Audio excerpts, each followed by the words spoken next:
Ba, kalau misalkan cacing atau hidria, ubur-ubur, itu berkembang biak dengan cara apa? Mereka juga hewan kan? Kalian kan sudah belajar tentang perkembangbiakan hewan secara generatif. Nah, sekarang kalian juga harus belajar tentang perkembangbiakan hewan secara vegetatif. Oke? Jangan lupa siapkan alat tulis dan buku kalian. Jangan lupa untuk mencatat hal yang penting di buku catatan kalian ya.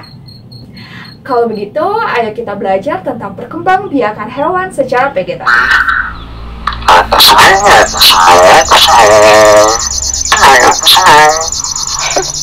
Nah, anak-anak, setelah kalian belajar tentang perkembangbiakan hewan secara generatif, kali ini kalian harus mempelajari tentang perkembangbiakan hewan secara vegetatif. Nah, untuk perkembangbiakan secara vegetatif ini, seperti yang kita ketahui, hanya dilakukan oleh satu induk saja.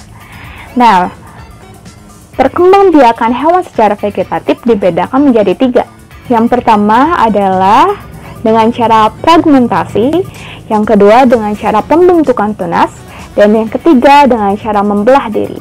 Namun, kali ini kita hanya mempelajari tentang 2 cara perkembangbiakan hewan secara vegetatif, yaitu kita akan membahas tentang cara perkembangbiakan secara fragmentasi, dan yang kedua adalah dengan pembentukan tunas. Yuk, kita belajar dan kita bahas bersama. Perhatikan penjelasan berikut ini ya. Perkembangbiakan hewan secara vegetatif merupakan perkembangbiakan yang hanya melibatkan satu induk. Perkembangbiakan vegetatif terjadi pada hewan tingkat rendah. Ada yang tahu apa itu hewan tingkat rendah?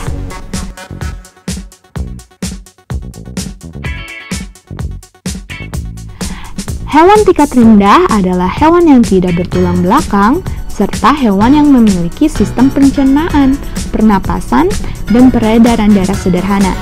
Beberapa contoh hewan tingkat rendah antara lain hidra, cacing, tumbuhan spons, dan ubur-ubur. Perkembangbiakan hewan secara vegetatif dapat dilakukan dengan fragmentasi dan pembentukan tunas.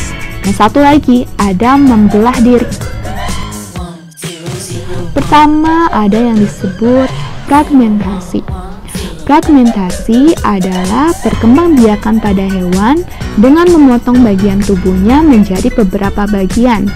Potongan tersebut kemudian tumbuh menjadi individu baru. Contohnya fragmentasi pada cacing planira. Nah, bisa dilihat dari gambar di sini adalah proses fragmentasi atau membelah diri. Sama individu baru, lalu jika kita belah, kepala dan ekornya akan menjadi dua individu yang baru.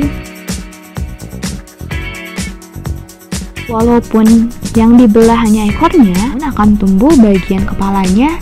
Yang dipotong adalah bagian ekornya, namun akan tumbuh badan dan kepalanya, dan nanti akan tumbuh bagian badan dan ekornya.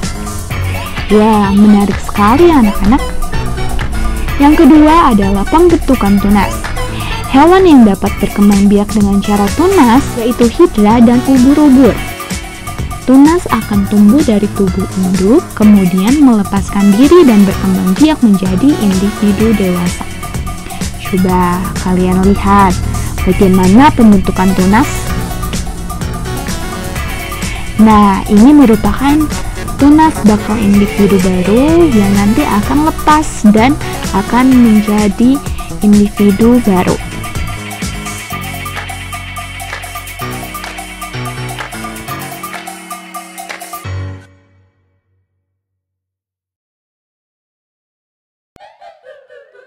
Oke anak-anak, gimana? Kalian sudah paham kan tentang perkembangbiakan hewan secara vegetatif? Bagus sekali. Sekarang kamu sama tes ya. Kalau misalkan ubur-ubur, perkembangbiakan dengan cara apa?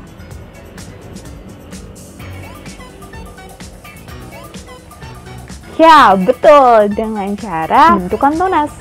Kalau misalkan cacing,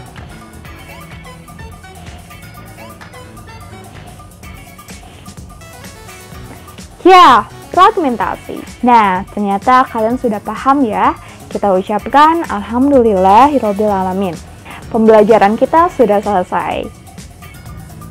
Dan anak-anak, dan jangan lupa untuk like dan subscribe video ini. Dan sampai jumpa kembali di kelas belajar selanjutnya. Dadah!